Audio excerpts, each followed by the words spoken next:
Hello, everyone. My name is always Asmal. Welcome to another episode of Two Ways to Skin a Cat, a show where we talk career experiences, entrepreneurship, and investments. The main aim is to show that there's more than one way to be successful other than just climbing the corporate ladder. We are live on LinkedIn and YouTube, and the show will be available on podcast by tomorrow. For those of you who are listening on Apple Podcasts or on Spotify, please leave a rating for the podcast.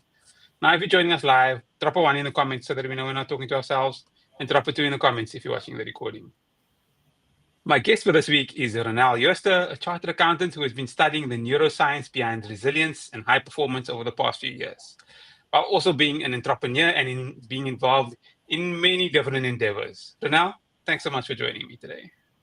Well, thank you so much, and thanks for inviting me back. I'm really excited to have a discussion with you. Amazing. Now, Ronel's been on the session on the stream before, but I want people to at least give you a better understanding of who you are again. For the five people who didn't watch the last stream, give us a quick background on who you are. Okay, thank you. Yes, so my name's Ronel Jooste, chartered accountant by profession. I've been in the corporate world for 10 and a half years, pretty much involved in group reporting and consolidation. And today marks exactly 9 years since I left the corporate. I left on 31st of October 2015. Wow. And then, I've started kind of embarking on my entrepreneurial journey. So I've started 5 different businesses in different industries since then. And yes, I'm very passionate about the holistic wellness space as well as people development. And yes, I think that was one of my biggest aims since I left the corporate world, to kind of like in the experience that I had there, to try and make it better for other people in corporate environments. Or so yes, that is just a little bit about myself. Very passionate about running, going to the gym, playing golf. So yes, that's me. Okay, great. Let's jump into the meat of the topic. You've studied the topic of neuroscience behind resilience and high performance for a few years. And in the old days, people would say, uh, put your head down and work. I don't know, what are you talking about? So for the uninitiated, what's changed? Mm. Yeah, I think as to where my journey started at the beginning of 2023, I was at an awards function and I listened to a keynote speaker, and she was talking about neuroscience and the whole concept of the three brains, basically your head brain, your heart brain, and your gut brain. And while I was listening to her, it was like a aha moment of where I realized, but a lot of the things that I've been doing, I'm working more in the financial wellness and the physical wellness aspects of our business, while my sister is focusing on the emotional wellness. But I realized within the finances as well as the physical wellness, your health, your sleep, all of that, there is such a big link to your brain and how all of that works. And just to really understand the science behind all of this, and to also make the link by basically from your brain body system to how that plays out in building resilience and eventually in creating high performance. So I also realized with even with financial management and understanding money, because often I would coach people and I would educate and train people about money and money management, and then some will be successful but some would not. And then I've realized there's definitely that missing link in terms of thinking patterns, personality, mindset, And that I think is what I realized I need to add, both for myself in my individual life and my performance and running my businesses and my money management and everything as well, but also for my clients. So that is when I started to study a lot more in the field. So I've since then been accredited as a certified neuro coach. I've also done a whole program studying the neuroscience behind, like in resilience and how that plays out in high performance, in leadership, and so forth. And I think that is just how it all started. And I think once you really understand all the detail and you start making the links, then it is absolutely fascinating to really see kind of like in how you can actually improve your performance and your resilience by understanding the kind of the neuroscience behind it. Okay. Okay. Something you also mentioned is you talked about personality profiles and brain profiles. What's the difference? Is it not this? Because to me it sounds similar. No, it's not. So the personality profile is much more about kind of obviously your personality, also what's your view of the world, how you see the world, how you show up in the world, and also how you make decisions, how you handle conflict with regards to those aspects, and also in your leadership style, how that plays out. So when I first done my enneagram profile, it actually I became aware of so many different things that where certain things in the corporate world used to irritate me a lot, and even like in now as a business owner, certain things and certain people would just irritate me, and I couldn't really understand why. And once I've I basically became aware of or those kind of things within myself and where's my blind spots and what motivates me, it really kind of like changed my whole perspective on so many things. So that is the enneagram, and I've also been accredited in both the enneagram assessments and being a practitioner as well as in brain profile. So we are using that now in our programs, where the brain profiles is all about like in thinking patterns. So it's by not only like in your left brain and right brain, it's basically the brain being divided into 4 quadrants and then into 8 dimensions. And then that is basically indicating to you what is your core preference when you think about things, when you communicate, when you make decisions in your leadership style. So it's got a big impact on, again, on how you make decisions, but also like in how you communicate within your relationships. And so that's kind of like in the difference between the two. And again, it has just a fascinating impact if you really get to understand, like you might be very kind of like in maybe a or two, and you want to see more kind of like in pictures and stuff. So I shouldn't really give you a lot of detail when I present to you or when I want to sell something to you. So just to understand all of that behind the science. Okay, I think I've also taken an Enneagram test and it was very insightful. I think I was either a 2 or a 9, but it made a lot of things clear with why certain people used to rub me up the wrong way. People who talk in ideas, that definitely gave me a different perspective. So I hear what you're saying. Hmm. Talk to me a little bit about mind power, because you mentioned mind power in our initial discussion before we jumped on. And that sounds very Star Wars and very using the Force. So tell me talk to me about mind power.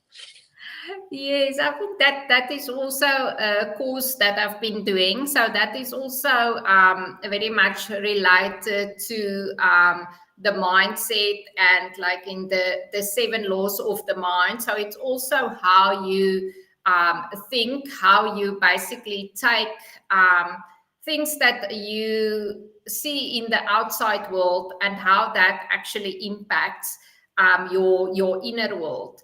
And now you would typically, or most often, you would basically respond based on something that's happening in the outer world, and you would almost like create your own perception of that, which can often be incorrect perception or an incorrect view, and then that basically forms how you view certain things in a future. So even if you think about like in a scarcity mindset as opposed to like in a prosperity consciousness, so it's all about like in how do you create a mindset through various like in mind power techniques to change your mindset and to ask questions whether your kind of set of values and how you perceive things, is it really true, or is it kind of like in because of the filters that you are viewing it through. So also very, very interesting. And yes, I think just with things like we would often look at our competitors and see kind of like in how can we outperform them, or the rest of our team, how can we outperform them. But that is actually more a scarcity mindset than a prosperity consciousness, because with prosperity consciousness you realize that there is actually enough for everybody, and you shouldn't really worry about everybody else. You should just focus on yourself and start creating the best version of yourself. So again, very fascinating. Okay, makes sense. For the audience, we'll be responding to questions towards the end, so please add your questions to the comment section now so that we don't miss them. But now I want to switch over a little bit to wellness, because you also discussed wellness before we jumped on, and you briefly mentioned stress, burnout, and sleep as 3 factors. Do you mind discussing each one? Let's discuss each one individually, and then maybe how they work together. Okay, certainly. Yes, I think those are some of since COVID, we have seen that having like in the biggest impact in our wellness programs, where people really struggle with stress and burnout. And that obviously has an impact on your sleep. And I think with people will often, just talk about these things, but they do not always know kind of like in how, what's the techniques that I can apply when I know I feel a bit stressed. The same with like people often do not realize like in what are my triggers when I have like in a stress response, because it could be very different in different people. So some people will feel more, have more like a depressed type of feeling, have it in their mood, while for other people might have lower back pain or headaches or IBS or so forth. So it's all about like in identifying those triggers early on. And then once you have once you kind of see those triggers, to know kind of what are the techniques that I can apply to help me get back into like in a baseline a physiological a relaxed state. So we can with resilience, we can only build resilience when we are in a relaxed state. But when we are in like in a stress state, or which can eventually end up in a chronic stress state, which will result in burnout, where all of your systems just implode. So we want to always, when we see we have those stress basically activations, that we know kind of how can we get ourselves back into a baseline relaxed state, because it is from that state where you can then perform better, and your problem solving and your brain performance is really optimum in that state. So how that then also link to sleep is both ways. So you can have, because you are stressed, you are struggling to sleep. And then there's that whole cycle of how like in a lack of sleep actually impacts on your health, your mood, your performance at work. You being kind of like in at work, but you're not really at work. So that is again impacting that, but it can also be the other way around. So you again, if you struggle to sleep, that can again create like in stress, because you feel that you are not well rested, and so it can go both ways. So again, with sleep, it is so important to really understand what is causing, or the root cause of, if you are having trouble to sleep, and then to see how you can implement certain techniques to make you sleep better. Okay, makes sense. So let's say we've got somebody who's watching the show and they are burnt out or they are stressed right now. So um they've probably missed like, what advice or low hanging fruit do you have for them that can help their situation? They probably already, I know you mentioned try to identify the triggers, but chances are they've passed that stage already. Is there anything? Obviously, they would need to seek help, but is there any low hanging fruit or things that they can do to ease the situation even slightly? I think if you just have kind of something that I believe is almost for me, almost the easiest technique that anybody can apply when you are, just feeling anxious, or you feel like in a bit of stress, is like in breathing, where you can like in do deep breathing. And it is also just kind of, because we often tend to breathe like very swallowly. And once we know kind of like in just to sit back and breathe like in deeply, inhale, hold it for a few seconds, exhale slowly, and you will be amazed kind of like in how that just change, even if you just do maybe like in 15 breaths at a time, of like in deep inhales, deep exhales. It can immediately have that just a change in mindset, and just like in lower your heart rate, lower your blood pressure, and trying to get you back into a baseline relaxed state. Okay. I've covered the most of my questions and you've answered most of the things that I needed to figure out. Is there anything, any last few words from you or anything you'd like the audience to know that we haven't covered yet? Yes, I would just like to say, especially to finance professionals, but everybody who's working in a high pressurized environment, please look after yourself. Take self-care seriously. Don't leave it for until it is too late.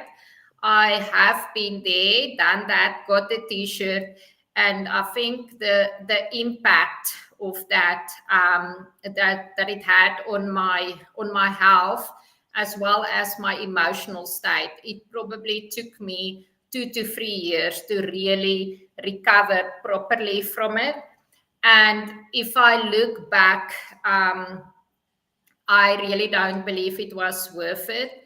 So I think we are often so kind of, like driven by our goals. And it's always like in meeting the next deadline, you need to, perform well. And often it's more about like in taking that nap, taking that afternoon off, and rather recover and give your body some time to replenish and recover, so that your performance can improve and you can become more effective. While we think like it is, sitting behind the laptop, and that is what's causing the performance. But I've experienced that where you are actually so tired that you are starting to make errors, you work much slower, and there's just a lot of negative things, and it also impacts on you emotionally if that happens to you. So yes, that will just be my message to anybody out there. The same with leaders. Make sure that you are creating a healthy and a happy environment for the people working for you, especially now with people working remotely. I think the boundaries became like in more vague than when it used to be in the office.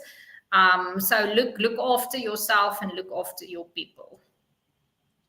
I think that's great parting words, Theo, that proactively rather than reactively get it sorted before it becomes a massive problem. I think that's a great way to end. The show has been live on YouTube and should be available on podcast by tomorrow. If you're watching on YouTube or listening on the podcast and you feel that it's added value, don't forget to like, subscribe, and click on that notification bell to get automatically notified when the next episode comes out. Ronel, thank you so much for teaching us today. You are most welcome, and thank you for having me.